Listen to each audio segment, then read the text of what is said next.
The studio lights were bright, the cameras were ready, the audience waited with excitement. It was the night of a special live episode of the popular talk show, The Nation Speaks. The host, Mr. Rohan Malhotra, was known for his sharp tongue and strong opinions. He was famous, bold, and sometimes feared. "Tonight," Rohan said with a slight smirk on his face, "we have a special guest, a man who has created headlines, but not for the reasons you might think." The audience leaned forward. There was tension in the air. Who was this guest? Why did Rohan sound different today? The door opened slowly. A tall black man walked into the studio. He was wearing a simple white shirt and black pants.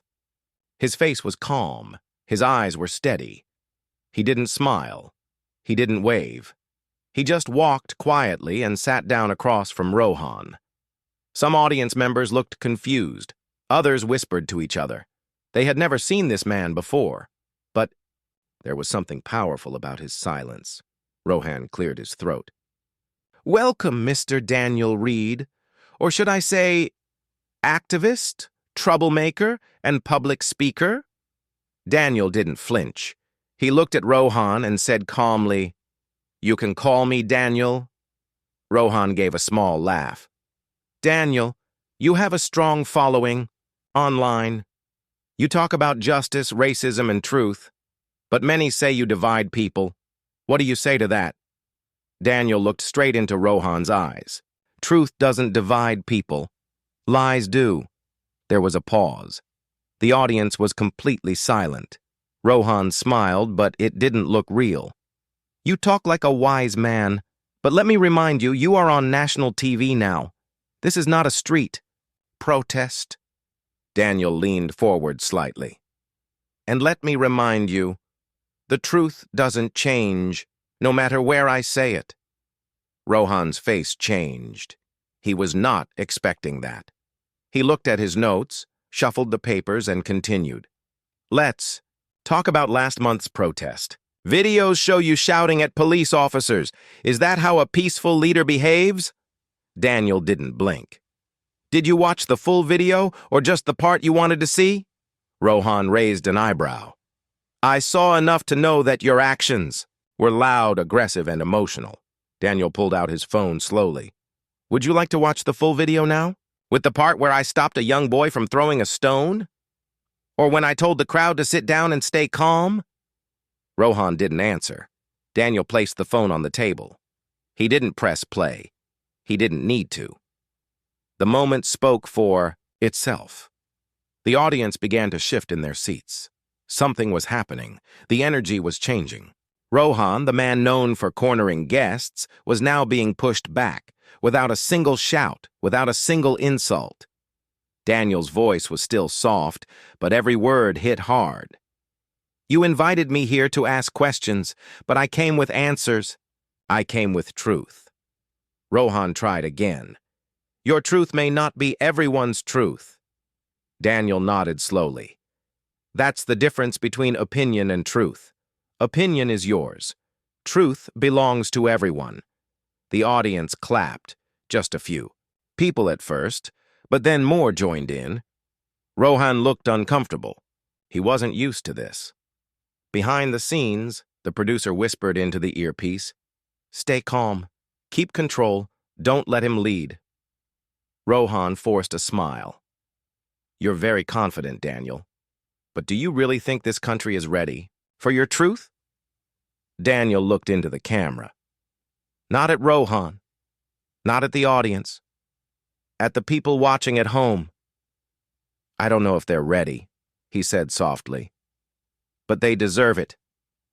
The lights dimmed slightly. The camera zoomed in on Daniel's face. There was no anger, no fear, just truth. Quiet, strong, and clear. And in that moment, everyone watching, whether they agreed or not, felt something shift, something they couldn't explain. The host, who always had the last word, didn't. Daniel sat back, calm, still, powerful, and Just before the screen faded to black, he said one final line. "You invited me for truth. Are you ready for it?" The night was quiet, but people everywhere were talking. Clips from the TV show had gone viral. Millions had watched the mysterious black guest Daniel Reed calmly respond to the powerful anchor, Mr. Rohan Malhotra. His words had touched hearts, but left a question in every mind. Who is Daniel Reed? The screen fades in. A small, dusty street appears. Children are playing. Old houses line the road. This is Daniel's hometown, a poor black neighborhood where dreams were small and life was hard. Daniel was born here. He grew up in a one-room house with his mother and younger sister. His father left when he was just 5 years old. Life was never easy. At school, Daniel was quiet. He loved books but didn't speak much. Teachers ignored him. Students laughed at his skin color. Some even called him names. But Daniel never reacted with anger. He listened. He observed. And at night, he read books under a dim light bulb while his mother worked 2 jobs to feed them. One day at age 10, something changed. Daniel saw his mother crying in the kitchen. A man from her workplace had shouted at her, called her names, and fired her for no reason. Daniel stood silently by the door, watching. That night, he promised himself one thing. One day I will speak, not just for me, but for people like my mother who suffer in silence. As Daniel grew older, he began to speak at community meetings. At age 13, he gave his first small speech at a church event. His voice shook, his hands trembled, but his message was clear. We are not less. We are just unheard. People clapped, some cried. And Daniel never stopped speaking after that day. Flash forward to high school. Daniel won awards in debates. He organized food drives. He helped kids stay in school. But outside school, racism followed him like a shadow. Police stopped him for no reason. Stores watched him when he walked in. One night, a group of boys from another neighborhood beat him up just for walking in the wrong area. He didn't fight back. But his spirit burned brighter, back to the present. On the screen, Daniel sits on the TV show stage, calm, focused. Rohan, the host, tries again. So, Daniel, you're not even from this country. Why speak on our issues? Daniel smiles lightly.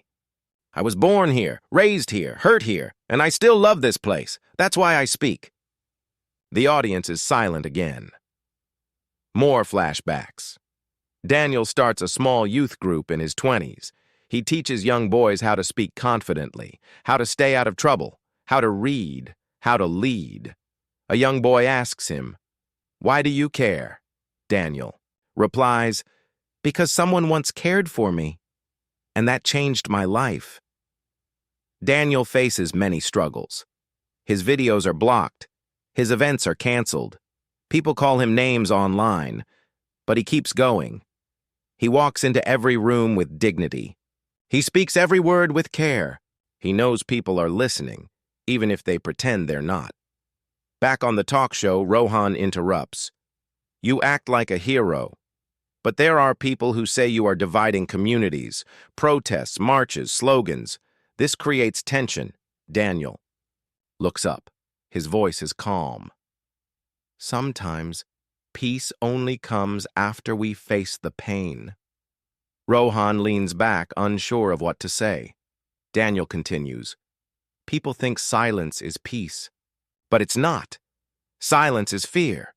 Real peace comes when every voice is heard. In the control room, the producer watches nervously. This wasn't the plan, she says. He's not breaking. He's winning hearts. Outside the studio, people begin to gather. Some hold signs. Truth has no color. We stand with Daniel. Let him speak. The air is changing. People who never cared before now want to listen. The episode is almost over. Rohan looks directly at Daniel. What do you want from us? Daniel leans forward, steady and soft. I don't want anything. I just want you to see not just me, but every person like me. Not as a problem, but as a person. The world was still talking about Daniel Reed. His calm, honest answers on live TV had touched millions. But while the viewers were praising Daniel, someone else was not happy at all. That someone was the anchor himself, Mr. Rohan Malhotra. The screen fades in. Inside the TV station, the air is tense. Rohan walks into a private meeting room. His face is tight with frustration. Behind him, the show's producer, Mira, follows. He slams a "Yai" folder onto the table. "This man is ruining my image," Rohan says coldly. "I invited him to expose him, but now people think he's the hero." Mira tries to calm him down. "Sir, maybe it's not bad for ratings. People are watching, more than ever." Rohan looks at her serious.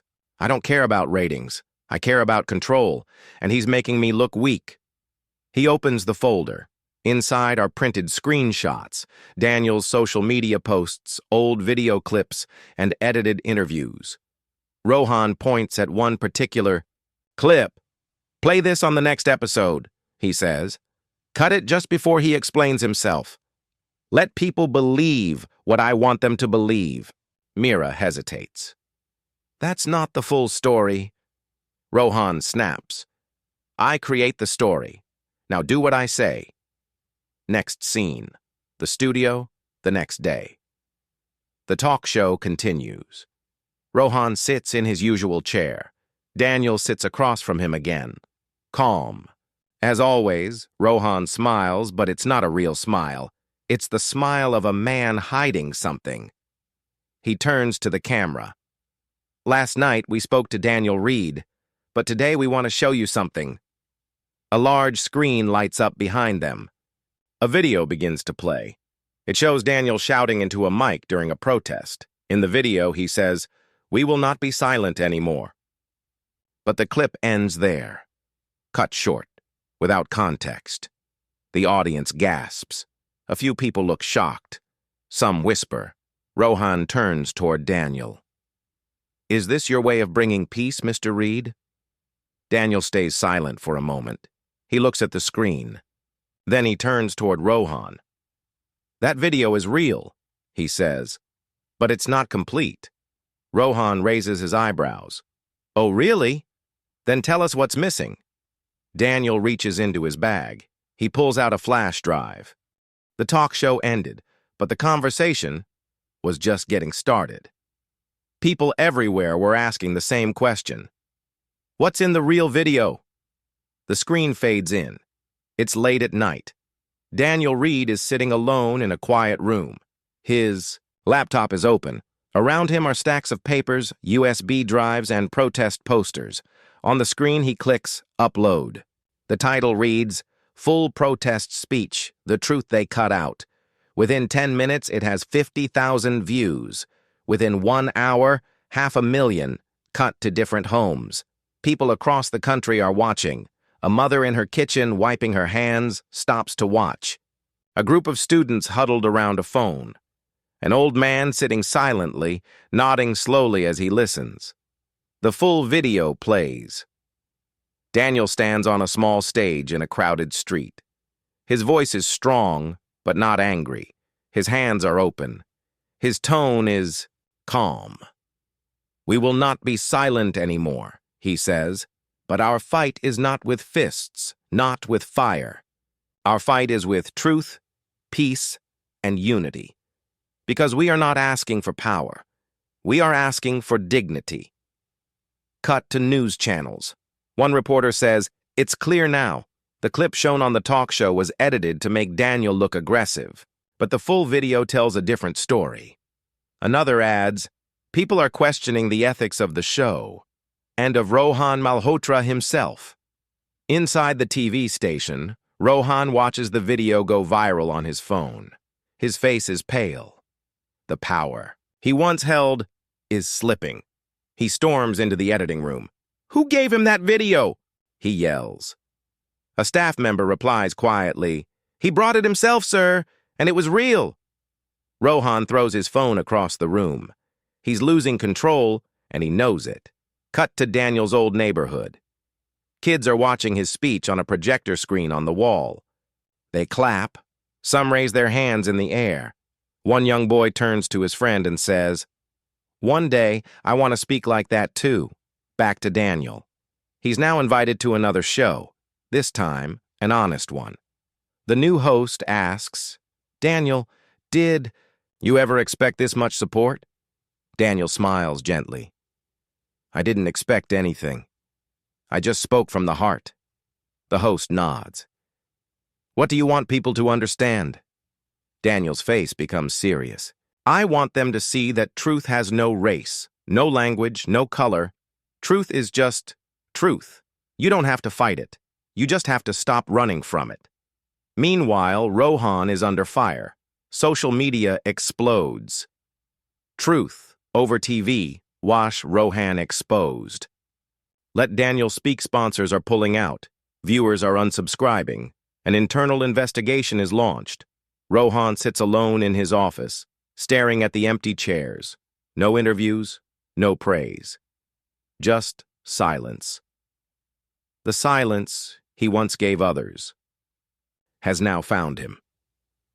Back in the streets, something powerful is happening. People are not just watching now, they are acting. Marches begin peacefully in multiple cities. People carry candles and posters that say, "Truth is stronger than fear." We heard him. Let voices rise. Daniel joins one of the marches. He walks silently with the crowd. No bodyguards, no mic, just a regular man among regular people. But to them, he's more than a man. He's a symbol, a light in the dark. The studio that once sparkled with lights and applause now feels cold, dark, empty, and in the center of it all sits a man who once ruled the screen, Rohan Malhotra. Screen fades in. Rohan is sitting alone in his office. His suit is still perfect, but his face is tired. His phone won't stop buzzing. But none of the messages are good. Lost another sponsor. People are boycotting the show. Daniel's video hit 10 million views. Rohan looks down at his hands. These are the same hands that once controlled the narrative. Now, they shake. Flashback, a year ago. Rohan is at an award ceremony, smiling proudly. He's being honored for Best Journalist of the Year. People are clapping. Cameras are flashing. His speech is confident. Truth matters, and I will always bring truth to my viewers. Back then, nobody questioned him. He was the voice people trusted. Back to present now. That trust is gone. A new trending hashtag. Truth betrayed. Outside the studio gates, protesters hold signs with Rohan's face crossed out. You silenced voices for too long. Truth doesn't need a script. Inside, the studio executives are in a meeting. One of them speaks coldly. The public doesn't trust him anymore. We need to think about removing him from the show. Rohan overhears this from the hallway. He stops walking, for the first time in years. He feels small. Next scene, Rohan appears on the show one last time. No fancy music, no bright smile, just a heavy silence. He looks into the camera. I've made mistakes. I allowed fear and ego to guide me. I didn't give Daniel Reed a fair platform. And I'm sorry. The audience is quiet. Some believe him. Some don't. But Rohan doesn't speak for their forgiveness. He speaks because, deep down, he knows the damage is done. Cut to Daniel watching the show. He sits in a simple room with his sister beside him. He hears Rohan's apology, but shows no emotion. His sister asks, "Do you believe he's truly sorry?" Daniel replies gently, "Maybe, but this isn't about me. It's about the system that allowed voices to be silenced. If one man apologizes, it doesn't fix everything, but it's a start." Rohan's life begins to change. His show is put on pause. His public image is broken. He loses brand deals, partnerships, and interviews. Paparazzi follow him, not to praise him, but to question him. One reporter shouts, "Rohan, do you feel guilty for silencing so many voices?" He doesn't answer. He just walks, slower than before. One rainy evening, Rohan visits a quiet bookstore. He stands in the back, unnoticed, flipping through a book on media ethics. The shopkeeper walks up to him and says, "You look familiar." Rohan nods softly. "I used to be on TV." The shopkeeper replies, "I remember. You tried to silence someone, but he made the world listen." Rohan smiles sadly. "Yes, and I learned something.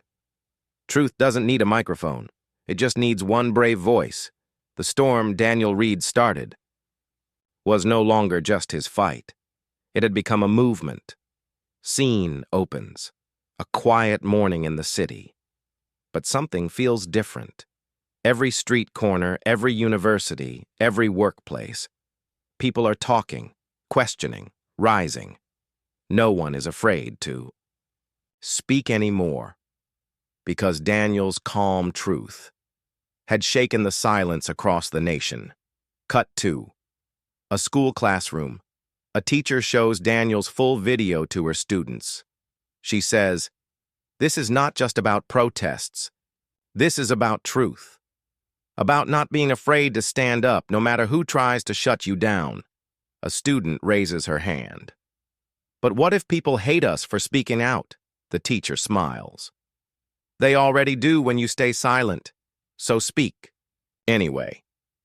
Cut 2. A small town hall meeting. People who were once quiet now take the mic. A factory worker talks about mistreatment. A single mother speaks about injustice. A teenager shares his fear of being judged for his skin color. Each story is different, but the pain is the same. And finally, the system is listening. Cut 2. Parliament building politicians are now under pressure. Reporters ask serious questions. Why was the media allowed to manipulate truth? Who else was silenced like Daniel Reed? Protests grow outside government buildings. And for the first time, real change is being demanded. Laws are being reviewed. Media policies are being challenged. One official whispers to another, "It's getting too big to ignore now." Cut 2. Daniel's home. He is sitting with a few activists. They're planning a peaceful nationwide gathering. Daniel says, "This is not just about my story anymore. It's about every person who was told to sit down, shut up, and disappear." Another activist nods. They thought they could break one voice, but they woke up 1,000. The day of the gathering arrives. Millions gather across different cities, holding candles, posters, and hope. They chant not with anger, but with unity. We are the voice. No more silence. Truth needs no permission. Cut 2. A live news channel. The same channel that once tried to silence Daniel now shows the peaceful marches, the smiling faces, the powerful signs. A new anchor says on air, "This is not the country of silence anymore. This is the country of questions, and finally, answers." Meanwhile, Rohan watches the march from his window. He doesn't go outside, but he hears the chants. And somehow, he knows this was never really about him. It was about the truth he tried to hide, and the people who refused to let it stay hidden. 1 year ago, Daniel Reed was just a guest on a TV show. Now, he is the reason a whole nation found its voice. Scene opens. Sunrise over the city. The streets are peaceful. The air feels different. Lighter. Something has changed. Something big. Cut 2. A school auditorium. A young girl stands at the front of her class. She's nervous, holding a small piece of paper. She begins, "This is my story. I used to be scared to speak. But I saw a man speak with truth and peace. Now I want to speak too." The class claps. The teacher nods proudly. Daniel's message had reached the youngest hearts. Cut 2. A media training center. Students are learning how to become ethical journalists. On the wall hangs a photo of Daniel with the quote, "Don't chase noise, chase truth." One student says, "We're not just reporters. We're protectors of the people's voice." Cut to Parliament building. Again, this time, laws are being passed. Protection for truth-tellers. Strict penalties for media manipulation. Equal space for underrepresented voices. A politician says on camera, "We can't erase the past, but we can make the future fairer." Back to Daniel. He sits at a quiet cafe, watching life move around him. He's not a celebrity. He's not surrounded by bodyguards. He is just Daniel. People pass by and smile at him, not because he's famous, but because he gave them something priceless. Hope. Suddenly, a young boy walks up to him. "Sir, I saw your video. It made me feel